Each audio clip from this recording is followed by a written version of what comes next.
What's up, everybody? It is I, the JUICEman3941, coming back to you with another episode of the Gaming Roundtable, brought to you by Unpaid Gamers. In case you didn't hear the latest podcast or latest videos, check out Unpaid Gamers on YouTube.com.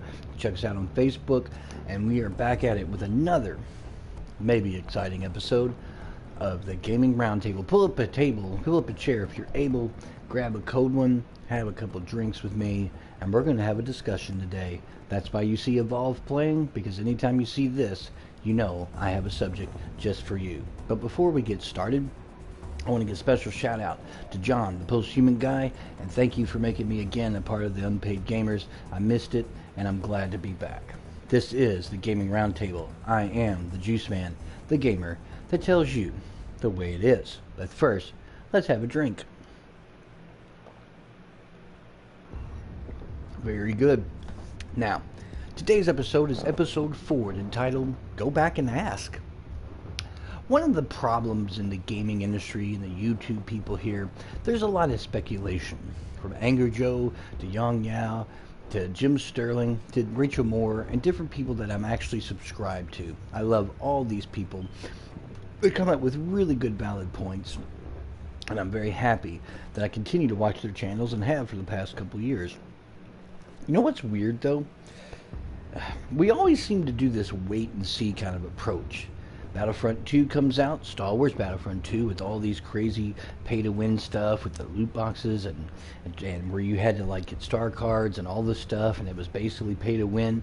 And instead of going back, any of the journalists on YouTube or Kotaku or IGN and others, most of the time, they just wait and see if they come out with a statement. We put out vids, YouTube videos, YouTubers put them out, and Twitch and different things, and we complain about it, and we hope, and usually we wait for the developer to come on Reddit or come out with some kind of statement saying, hey, blah, blah, blah, blah, blah, and then we're like, oh, okay, and we just kind of generally accept it. See, I have a problem with that. I don't work for IGN, I don't work for Kotaku, I don't work for any of these big companies, but I'm going to tell you what, if it was me, in the cases of like Battlefront 2 or even Lord of the Rings Shadow of War, which is an excellent game, especially since they turned off the microtransactions in the store, and the Nemesis system is back the way it's supposed to be in the game, because that was circumventing that.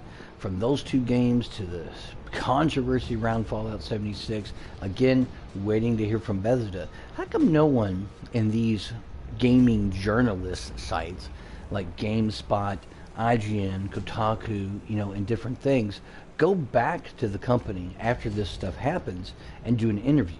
Hey, what happened? Go back and ask. No one ever goes back and asks. They put out an article or a video and they get snippets of information, but they actually wait for a response from said publisher or said developer. But why would you wait for a response? Every response is always a PR response, or it's some half-hearted apology. I would go back and ask, hey, why did you feel it was necessary to put loot boxes in Battlefront 2, knowing it was a pay-to-win system, knowing that people could pony up real money, get really good star cards, and have that advantage over everyone else? Why would you not go back and ask, why did you do it? Specifically, why? Not this whole thing, well, we felt this or we felt that because EA gave a statement. No, it's garbage. You didn't need those kind of progression systems in your Battlefield series, DICE. You just ranked up and unlocked stuff as you went. Except for maybe Battlefield 1, which had this, where you had to use like these medals or whatever it's called, these points, whatever they're called. Nevertheless, it still had generalized normal progression. But why did you put it in there? And of course, they're not going to come out and say, well, because of greed or because of this.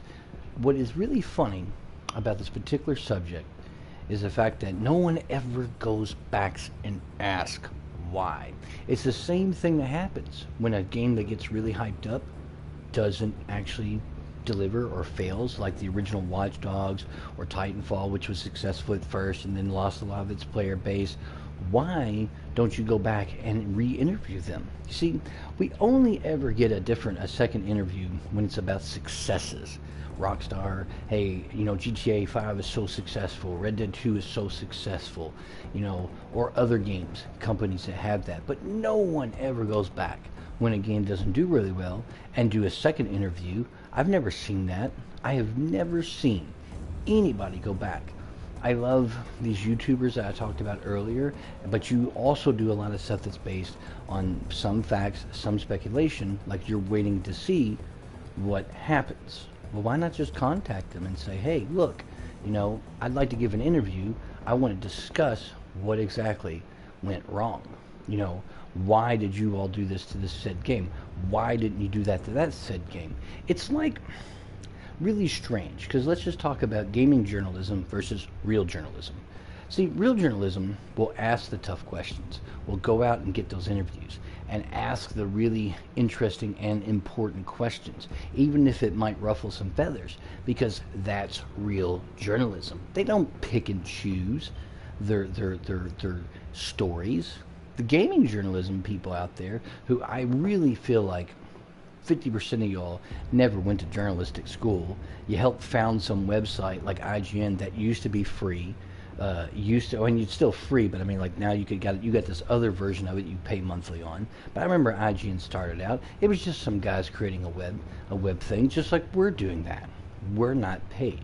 But the thing is, what really doesn't make any sense is, how come the game journalists never go back and ask those questions? They always ask about the game before it comes out, but no one ever went back to Hello Games, like for example, and talked to Sean Murray and said, hey, Sean, remember when I asked you if multiplayer would be in at launch and you said yes?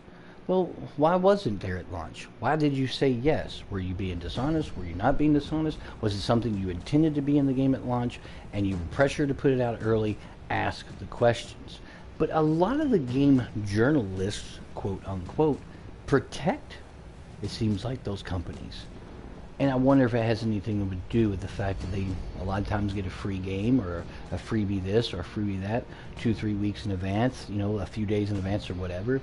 It makes you wonder, you know, why can't you just go back and ask the questions? If this game that got hyped up and everyone sold, why and then it's not what we intended to be, or it's really different than what everybody thought, go back and interview them, ask the questions. That's what I want to see. And it's just one of those things that I just don't understand. They ask the questions and different things about the game before it launches, and if the game comes out, you know, if it's successful, they go back and talk. But no one ever goes back and asks. I never see Kotaku or IGN or GameSpot or other websites go back and ask the questions. Why did you feel it was necessary to put those loot crates in Star Wars Battlefront 2 with the pay-to-win progression? Why did you feel like it was necessary to respond the way we responded about the whole, like, you know, we want you to be like feel accomplishments and stuff for doing this? No one goes back. You know, everyone's been speculating about Bethesda and Fallout 76 and the hate that's going on about the game, but how come no one's gone to Todd Howard and sat the man down and said, hey man, hey, I'm from IGN.com and I just want to talk to you a little bit about this Fallout 76 debacle. Would you take your time to speak to me? They don't. They sit around and might complain about the game, or they sit around and they might say something about the game, and you know what sucks about that? But they wait and see what the blanket response is. And the blanket response from EA, from Ubisoft, from Bethesda, from everybody, it seems like, is always a PR thing. This did not happen the way we intended it to happen. We never wanted to do this, or we never wanted to do that. It's the same response. The same response. A PR, any kind of feeling behind it. Probably they have a blanket statement on the computer. They just copy and paste and change a few words. How come none of you journalists go back and ask the questions? Go back. Why did you do this to your game? Why am I forced to do this? Hey Konami, why do I have to pay $10 for a save file on Metal Gear Survive? I like Metal Gear Survive, but why do I have to pay $10 for a save file? Why would you think this is acceptable? Hey Rare, Sea of Thieves, what the hell happened? You put pushed and pushed and pushed this game, and it comes out and it's like just completely a slog. It's completely boring. There's almost no content. Hey, Ubisoft, you put out The Division. What happened? No one ever goes and does that. Nobody. No one ever goes back and asks and re-interviews the game. What happened? Why did you do this? Why did you Monolith in Lord of the Rings, War of the North, or whatever? You Shadow of War. You put this system in place that circumvents the entire Nemesis system with the store and everything you're doing. Why did you do that? It actually fundamentally, and pardon my language, fucks the Nemesis system over when that's the sell point of the game. You didn't need it in the first game, but you somehow need it in the second game. And then 4 or 5 months later, you turn all the fucking transactions off and you make a statement. We were wrong. We realized this messes with the Nemesis system. This is not what we intended to say, blah, blah, blah. But too late. People's already ponied up a bunch of gold and real money for your microtransaction loot box store. It might be gone now. And that's what makes the game great now. Your game was good, really good, and you didn't need it. My favorite thing is the EA shareholders. A couple of months ago, they actually made this statement, and the statement was this: the loot boxes that were taken out of Battlefront 2 did not affect our fiscal year, which means they lost no money. None. So that goes to show you didn't need it. And what's even more, why don't somebody go back and ask these people, and again, let's talk about Star Wars Battlefront 2. Hey, you know, if you just would have made it more like the original Battlefront 2 and give us a good capture control point mode or conquest mode and give us like no loot boxes and just do that, do you know your game probably would have sold in an incredible amounts? Like, I mean, it would have been super, super successful. But no, you had to pigeonhole to get extra money off a $60 title. It was wrong, and you know it, but no one went back and asked them why they did it. Everyone assumed, oh, it's because they're greedy, or oh, it's because of this. And we'll just wait and see if they make a statement, and they made several statements over the course of the game. This happened, this happened, this happened. They took them out, well, they'll be back in. They never came back. It's such a shame. Star Wars deserves better, you know? And the whole Fallout 76 thing, and me and my buddy Post-Human Guy, my man John, have hashed different things out, from gameplay to talking about it, and this hate-filled spew that's come about it. I like the game, he likes the game, we've been playing it, it's a great game, and to us, it's our opinion. We have a right to it. But my point is, if you really, really, really are having a hard time with it, with the bugs or whatever's going on, how come no one been back to Bethesda and asked them, hey man, was there the development cycle? Ask some tough questions. No one went back to them. No one. All we did was sit around and wait for Bethesda to make a statement, and then I guess we just have to accept that statement. So no one's going to go back and ask them, hey, you know, why did the game launch buggy?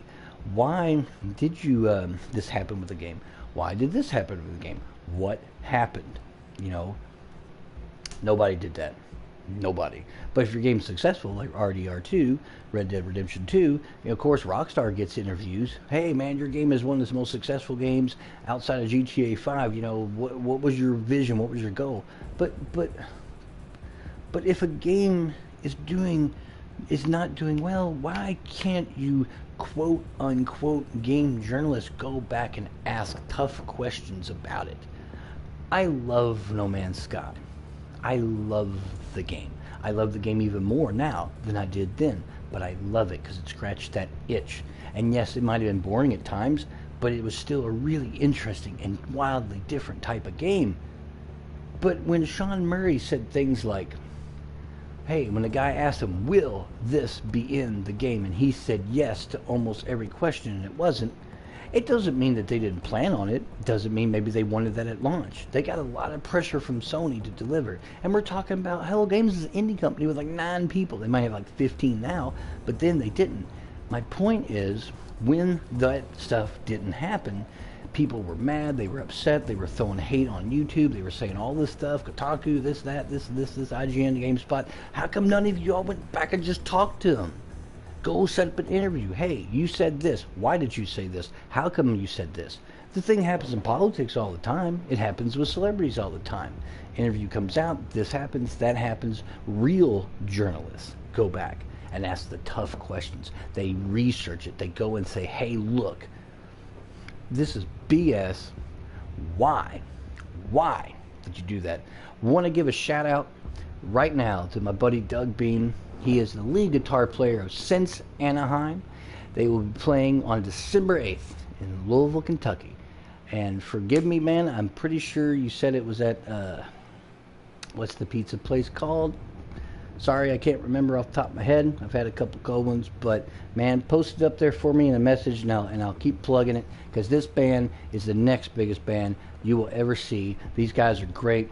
They're young, they're hungry, and you gotta go see them. I'm just giving a little plug to Sense Anaheim. Check them out on YouTube. Great band, great videos, awesome band, and Doug, super talented. Back to what I was saying though, about this whole, they don't go back and ask. Why don't you? Look, I love Evolve, but how come no one went back to 2K and said, hey buddy, hey 2K, why did you all decide to do $200 worth of DLC at launch? Do you think that was a bit extreme? You know, why did this happen and that happen? No one ever does that. They never ask. They just wait for a statement. Why? Why does real journalism and game journalism is so different from each other? You're welcome, my friend. Why is it so different from one another? I'll tell you why it's different. Because the gaming industry, especially when it comes to like journalism and stuff like that, you know, there's a lot of advertisement revenue. You know, look at Assassin's Creed Unity. Oh, the game's good now. But you know, that game was one of the worst launches of an Assassin's Creed. It was terrible. There were so many memes about it. It was, I mean, it was utterly terrible. And yet, IGN, I believe, still gave it an 8.5 or a 9. And didn't hardly, and talked very little about what was wrong with the game. And it was like everything wrong with the game. Falling through the world, the characters would not have textures. It was just, it was so bad. Probably worse so than what people are saying about Fallout 76. No one went back and asked them what the hell happened. Nobody.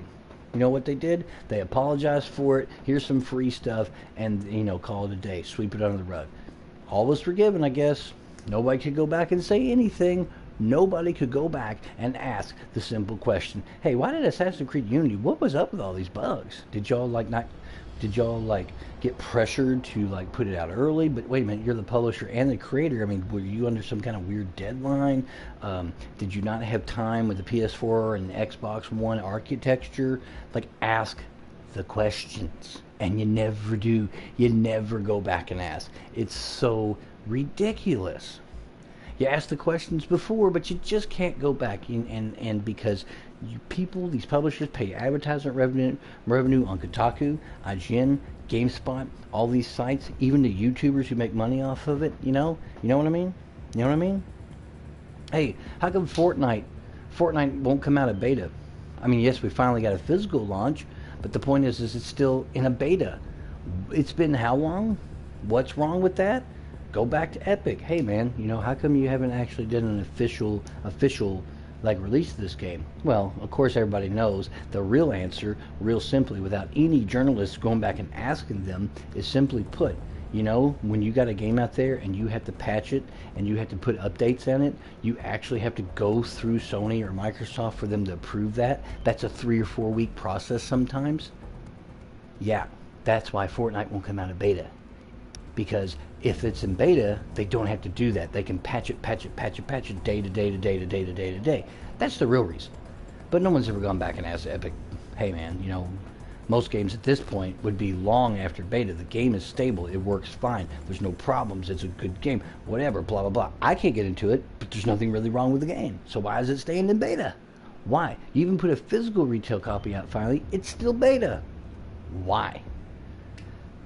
I just want that from my gaming journalism. I want you all, I challenge you to go back and ask the tough questions. You know, Who cares about if you're getting advertisement revenue? You know, who cares if this or that or that? If they give you all this money to advertise on your website, you're not obligated to them.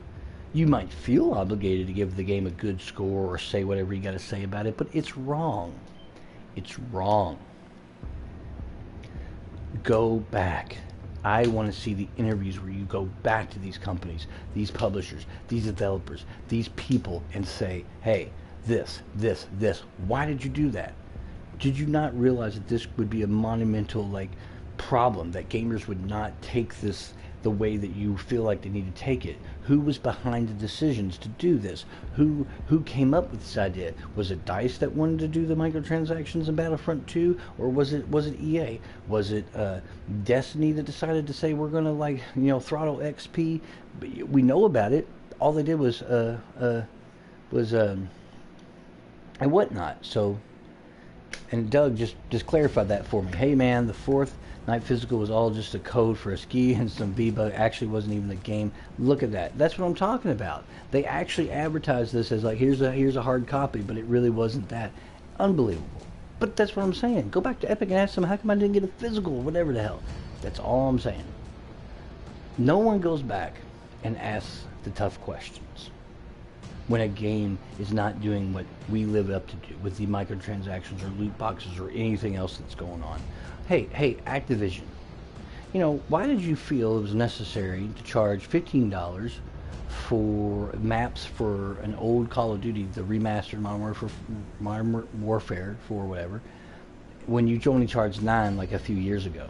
Why did you put loot boxes or microtransactions in a game that was already that old when they never needed them in the first place? What was the point of that? You've already made all your money off that game years ago, and then some. You already made all this money off the latest Call of Duties. Why did you feel that was necessary? Can't we just have the game? It makes no sense. You know what? I never saw one interview anywhere where anyone sat down with Activision or Infinity Ward and said, why did you do that? Oh, I've seen a lot of complaint videos. I've seen a lot of people ranting about it videos, but I never saw a legit article, interview. Hey, we sat down with this. This is why Activision did this. Nothing. And it's ridiculous. You call yourself game journalists? Well, you need to go back and research the word journalism and do it right. I mean, yeah, you might burn a bridge or two. I understand that you're a big company or whatever, and you need that money just to keep going, but you're doing a disservice to everyone. Journalism is supposed to be about honesty and integrity. But if you're going to sit around and not ask the tough questions and just let companies slide and wait for a blanket response for them and you just accept it, yeah, you failed at your job. This has been episode 4 of the Gaming Roundtable. Go back and ask. I hope you tune in to the next episode. I really appreciate it. Love to get some more subscribers for the Unpaid Gamers. That's Unpaid Gamers on YouTube, and subscribe to that channel. My buddy Posthuman God does the podcast. I do these articles and some gameplay footage, and I will see you next time on the next episode of the Gaming Roundtable. And as always, gamers, good gaming.